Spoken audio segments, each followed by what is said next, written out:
புதுச்சேரி சிறுமியிடம் வலைத்தளம் மூலம் நட்பாகி பின்னர் அவரது புகைப்படத்தை மார்பிங் செய்து பாலியல் மிரட்டல் விடுத்த வழக்கில் கைதான திருவாரூர் இளைஞர் இவர்தான்.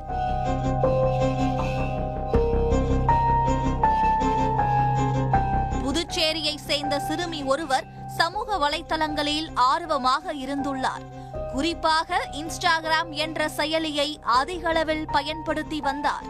அப்போது கடந்த 6 மாதங்களுக்கு முன்பு அறிமுகம் இல்லாத ஒரு இன்ஸ்டாகிராம் ஐடியிலிருந்து இவருக்கு ஃப்ரெண்ட் ரெக்வெஸ்ட் வந்துள்ளது. பின்னர் இவர் அந்த நபருடன் நட்பாக பேசி பழகி வந்துள்ளார்.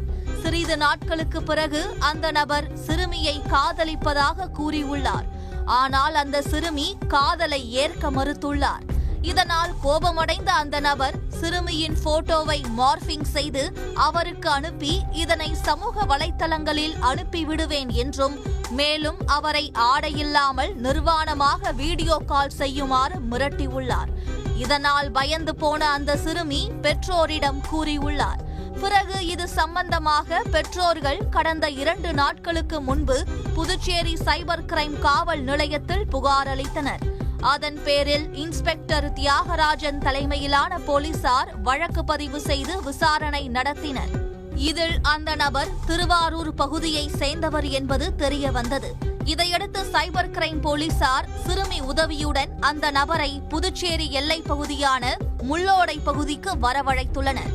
சிறுமியின் பேச்சை கேட்டு அப்பகுதிக்கு வந்த இளைஞரை சைபர் கிரைம் போலீசார் அவரை சுற்றி வளைத்து மடக்கி பிடித்து காவல் நிலையம் அழைத்து சென்று விசாரணை நடத்தினர்.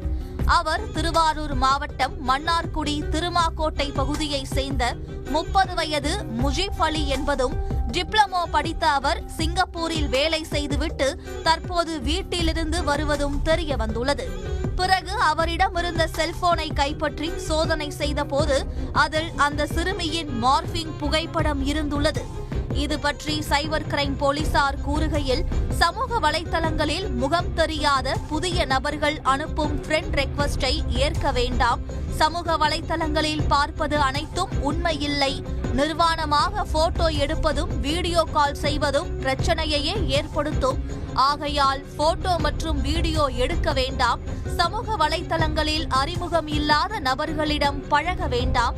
உங்களுக்கு சமூக வலைத்தளங்களில் ஏதேனும் மிரட்டல் வந்தால் உடனடியாக உங்கள் பெற்றோரிடமோ அல்லது காவல்துறைக்கோ உடனடியாக தெரியப்படுத்த வேண்டும். 1930 என்ற எண்ணில் தொடர்பு கொண்டு சைபர் கிரைம் காவல் நிலையத்தில் புகார் அளிக்க வேண்டும். மேலும் பெற்றோர்கள் தங்கள் பிள்ளைகள் நீண்ட நேரம் சமூக வலைத்தளங்களை பயன்படுத்தினால் அவர்களை கண்காணிக்க வேண்டும். இது போன்ற குற்றங்கள் பெரும்பாலும் வீட்டிலிருந்துதான் நடக்கிறது. ஆகையால் பெற்றோர்கள் 18 வயதிற்கு உட்பட்ட தங்கள் பெண் பிள்ளைகளை கவனமாக கண்காணிக்க வேண்டும். ஆன்லைன் கேமில் தெரியாத நபர்களிடம் தொடர்பு வைத்துக் கொண்டு விளையாடக்கூடாது எனவும் போலீசார் அறிவுறுத்தியுள்ளனர். சின்ன பிள்ளைங்க தெரியாத ஐடியில போய் யாரு கூடயும் பழகாதீங்க, தெரிஞ்சவங்க கிட்ட மட்டும் பழகுங்க. இப்ப இந்த கதையில என்னன்னா, ஒரு யாரும் தெரியாதவன் ஃப்ரெண்ட் ஆகுறான், அவங்க கிட்ட பழகுறான், போட்டோலாம் வாங்குறான்.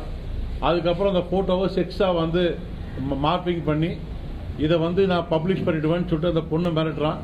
பொண்ணை மிரட்டி எதுக்காகன்னா செக்ஷுவல் ஃபேவருக்காக. இதில் என்ன ஒரு முக்கியமான வந்து எஸ்எஸ்பி உங்களுக்கு சொல்கிறாங்கன்னா, இம்மிடியேட்டாக ரெஸ்பாண்ட் பண்ணுங்க. இப்போ இந்த பகலில் வந்து உடனே புகார் கொடுத்ததால சைபர் டீம் வந்து அவனை எங்கன்னு பார்த்துட்டு அவனுக்கு வந்து சரி செக்ஸுக்கு வான்னு சொல்லிட்டு ஒரு ட்ராப் மாதிரி போட்டு அவனை வர வச்சு பிடிச்சாங்க. புதுச்சேரியில் கைதான முஜீப் அலியின் செல்போனை போலீசார் கைப்பற்றி ஆய்வு செய்தனர். அவர் கடந்த 2020ஆம் ஆண்டிலிருந்து பல்வேறு பெண்களை ஆடை இல்லாமல் வீடியோ காலில் வர சொல்லி அதனை ரெக்கார்ட் செய்து வைத்துக் கொண்டு மிரட்டுவதை வழக்கமாக வைத்துள்ளார். மேலும் அவர் 10க்கும் மேற்பட்ட போலியான இன்ஸ்டாகிராம் ஐடி மற்றும் 5க்கும் மேற்பட்ட ஃபேஸ்புக் ஐடியை பயன்படுத்தி வந்தது தெரிய வந்துள்ளது. அவருடைய செல்போனில் 15க்கும் மேற்பட்ட பெண்களுடைய புகைப்படங்கள், அந்தரங்க வீடியோக்கள் இருப்பது கண்டுபிடிக்கப்பட்டது. தொடர்ந்து அவருடைய செல்போனை சைபர் கிரைம் போலீசார் ஆய்வு செய்து வருகின்றனர். இதையடுத்து முஜீப் அலி மீது போக்சோ வழக்கு பதிந்து அவரை கைது செய்து காலாப்பட்டு சிறையில் அடைத்தனர். உடனுக்குடன் செய்திகளை தெரிந்து கொள்ள சன் நியூஸ் பெல் ஐகானை கிளிக் பண்ணுங்க.